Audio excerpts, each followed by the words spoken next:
everyone, and welcome back to the Mogul Performance Podcast. This is where leaders sharpen their edge. They get better at what they do. They elevate their impact and become the kind of person that the team are willing and motivated to follow. If you're committed to growth, accountability, and leadership that actually works for you, you are in the right place today. Before we get started, I just want to say at Mogul Performance, what we do is we provide leadership coaching and consulting. We help leaders enhance their capability. So if you're interested in that, you can go check us out at mogulperformance.com. We also are on all social media platforms, including Facebook, Instagram, and LinkedIn. All right, with that out of the way, let's get into today's episode. So today we're going to be diving into a topic that sits underneath every team member culture and every single leadership dynamic, but almost no one really talks about. And that is, are you an asset to your team? Are you an asset of a leader? Or are you a liability to your team? Now, this goes both ways as both a leader and also a team member as well. Now, before we get started talking about this topic on assets versus liabilities, I want to reinforce that this is not about judging or assigning labels to people. It's about understanding that the patterns that show up in your work, your communication, your reliability, and your presence, these patterns, they're real. They have consequences, good or bad. They impact everyone around you, whether you want them to or not. So this whole idea of assets versus liabilities, or are you an asset or a liability, this originated from a financial distinction that if any of you have read the book Rich Dad, Poor Dad, that you learn from. So an asset, what they are, is they provide value. A liability drains it, takes away from it. All right. So in financial terms, an asset could be something that provides passive income. Right. If you have a successful business and you're running it, and you don't have to be working 80 hours a week on the business and it's bringing in money for you, or you sell a business and you are making interest on that business, that is an asset. It's doing something for you. A liability takes away from that. Liability is, for most people, it's a car, right? The car depreciates in value. You're not going to really get much money back in a vehicle unless you're actually a collector, right? So most cars are going to be a liability. Now, in leadership, the currency is not money. It's energy, it's momentum, it's ownership, it's clarity, it's direction, it's contribution, submission, it's the vision. So let's break down what that actually looks like. So an asset is someone who brings more value to a team and in the workplace through their behavior. So value shows up as energy, focus, reliability, accountability, competence, collaboration, emotional steadiness and resilience, initiative, problem solving, ownership, and self-management. And that's just to name a few. Assets make things easier for the team. They stabilize situations that happen instead of disrupting them or just making them, simply, for lack of better terms, worse. They reduce workload instead of adding to it. They require low emotional maintenance. They communicate proactively and they show up consistently. So what sets assets apart is that they're able to multiply energy. And I'll try to explain this the best I can without a visual description. So whatever the team gives this asset, the asset refines it, they process it, and they return more back to the team than the task at hand that they received. So this is the mark of a very high impact individual. And we want all of our individuals to be here, but not all of them are going to be, and not all of us are either. And we'll talk about that more in a little bit. So moving on over into liabilities. So liability is not a bad person, right? So when I say we're not going to go around and naming people like you're a liability in my team, don't say that, okay? That's not what I'm saying. I'm creating a concept here, okay? So it's not bad. We've all been liabilities. Every single one of us who are listening on this call, we've all been a liability. It is simply a pattern where someone is draining more value than they provide. So before diving deeper, here is something important to know. So every single one of us, like I said, at some point has been a liability. And if you're committed to growth, you will continue to be a liability at some point in time, again, and multiple times throughout your lifetime. Because every time you start something new, whether that's a new job, it's a new role, it's a new business, it's a new responsibility, a new level in leadership, you begin in a place where the organization or people are investing more in you than you can immediately provide back into return.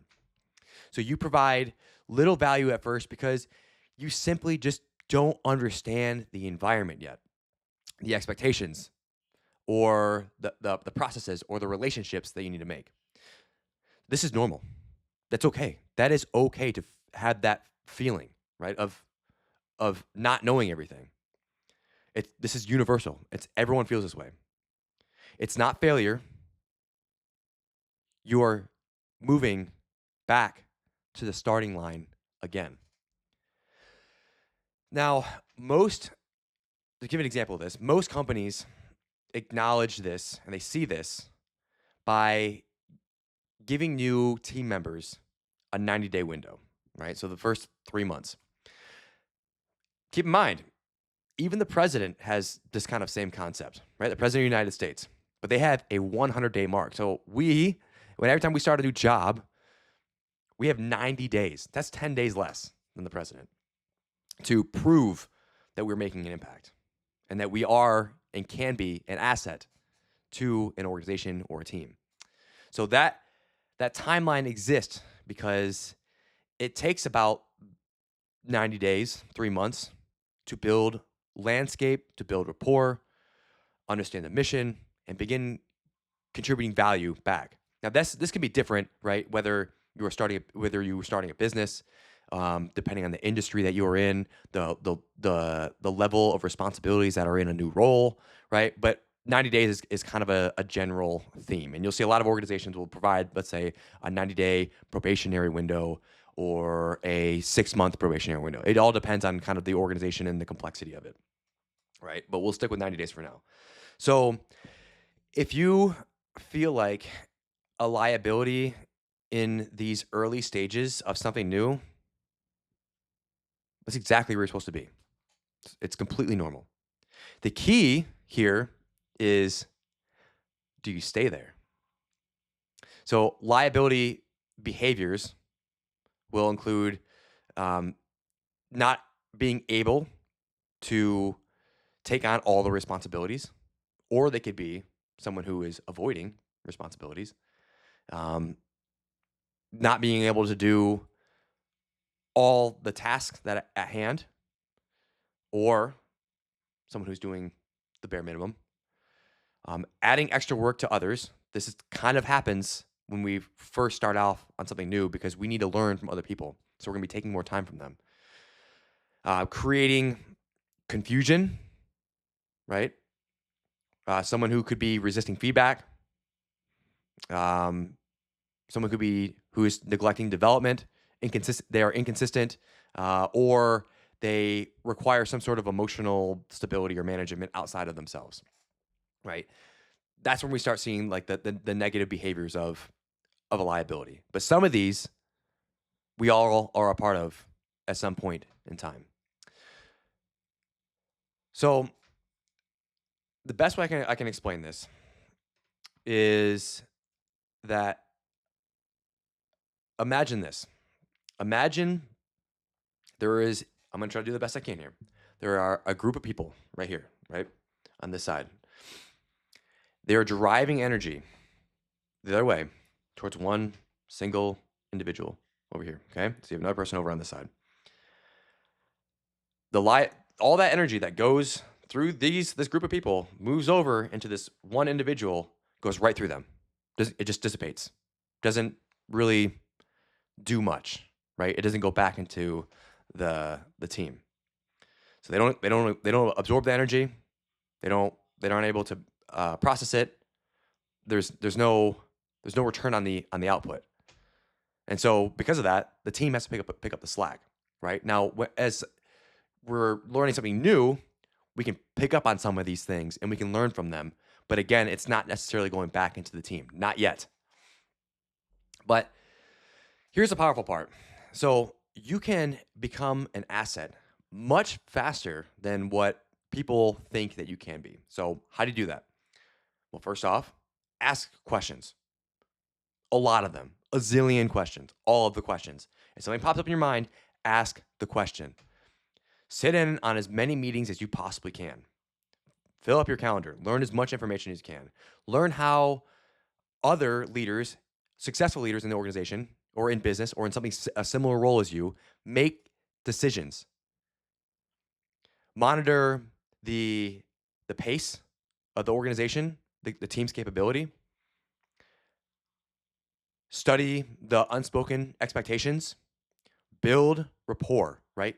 Through these meetings, or just sit in and have a one-to-one, have these conversations with other people. Building rapport is huge on becoming an asset. Show curiosity. Don't come in having this, maybe you've done something similar in a role before. Maybe you've done this 100 times, right? But you want to show that you are, still curious. You want to show that you don't have this overinflated ego that you know everything, because you don't. Every organization is going to be slightly different. Every organization is like a fingerprint. They're all unique. The concepts and the big scheme of things can be the same, but the intricacies are going to be different. And then try your best to absorb information faster than how the organization feeds it to you. So how do you do that? Well, these could be things as maybe you're going to be picking up on additional readings, right? There's other things that you can learn about that are within your specific role, how to be successful in that role, things outside of your role. Now, if you want to shift from a liability to asset as quickly as possible, those first 90 days, those matter. Those days are going to be your runway. So you need to be sure to use them intentionally. You really, really need to lock in as much as possible those first 90 days, and that will set you up for success. Now, let's dive a little bit deeper into this. So let's bring this to life. So the first example that I can give would be performance. Okay, an asset manages the workload of their boss. Everyone has a boss, even if you are the CEO, right? Your boss are your team members, are the stakeholders, are your customers. Okay, so it's all about managing the workload of the next person above you. They anticipate needs that are going to be coming. They handle what they can handle at any given time. A liability increases the workload of their boss, often unintentionally. They don't even realize it. They miss details. They require rework, or sometimes they can create confusion as well. Now, in leadership, an asset creates clarity, right, and direction, and they do that through what I always say: the mission and the vision and the purpose. A liability or a leader that is a liability creates just more noise, and that can lead to chaos or just mixed signals and confusion across the board. Now, when it comes to leading ourselves, right? An asset, and I know it's those of us who are listening, we invest in our growth. The asset, they take initiative to improve skills and their mindset. They have a strong growth mindset. It's not a fixed mindset. And a liability, they avoid development. They're okay with the standard, and they wait for someone else to fill in the gaps. When you zoom out, the difference starts to become fairly obvious. So an asset, they're going to ask the question, how can I help the team move faster towards the goal? A liability asks, what do you want me? What do you want me to do next, boss? Have you ever asked that question? What do you want me to know? Let me know. Those are liability questions. An asset steadies the ship. They're able to make decisions and move forward. And a liability rocks a ship. Simple as that. So going back to the framework of assets and liabilities. So going back to the liability visual. So as the energy flows through them, representing, like the energy could be work or responsibilities. But instead of absorbing it, it passes through and it just dissolves. They cannot hold the energy. They cannot process it. So the team gets hit again with kind of a ripple effect, so to speak. Now, an asset, right? So you have that individual, you have the team, again, over here.